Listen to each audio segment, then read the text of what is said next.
Symptoms of a condition. When you see a child's behavior as a symptom of a condition, it will make you more understanding and it will allow you to show empathy for the child. You're going to look at feelings as a condition. You're going to look at behaviors as the symptoms. Question: how do you treat someone you care about who is sick with a bad cold? A, you get frustrated and say, knock it off, stop coughing all over the place. B, you offer to help them. Can I get you some juice, tissue, and medicine?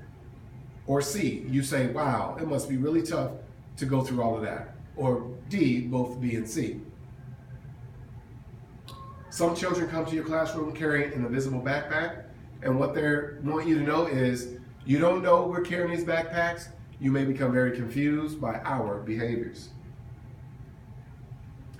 Having an invisible backpack does not make a child bad, broken, or damaged. It just means that they're fragile at times because of things they've gone through so far in their life. Sometimes when a child enters your classroom, this is how it starts off. Happy days, sunshine and rainbows. It's all smiles. This is how it might start off, but then the honeymoon stage is over. The child has become comfortable and they feel safe to be themselves. What you might have seen at first, and where the sign says nothing to see here, and what you will eventually see. These are all the things in that invisible backpack. In the invisible backpack, these are the contents. One of the contents of the invisible backpack is trauma. That means you have a child who is constantly dysregulated, and it's going to be like that for a very long time. You can't seem to figure out why he or she is okay one minute and not okay the next minute. This is because of trauma. Drug abuse in a home environment, this child is feeling unsafe, so they're going to feel unsafe in your classroom. There's no trust and no relationship, so the child does not trust you, and they do not trust their peers, so they have no relationship with you or their peers. Chaos inside of them and outside of them. So inside children with this invisible backpack is all of these things from their life before they came to you. And so what you're going to see is outside chaos, and they have chaos on the inside that maybe you can't see.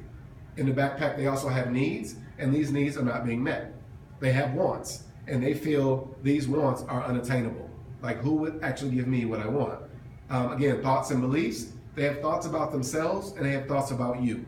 And usually that is a very negative thing, because they think negative about themselves, and they think negative about you as a caregiver or as an adult, because everyone before you has had really negative things to say about them and has treated them in a very negative way. They also have anger because to them, life is unfair. They also carry depression in that backpack because they feel misunderstood and alone. They also have rejection in that backpack, and rejection by their peers and adults.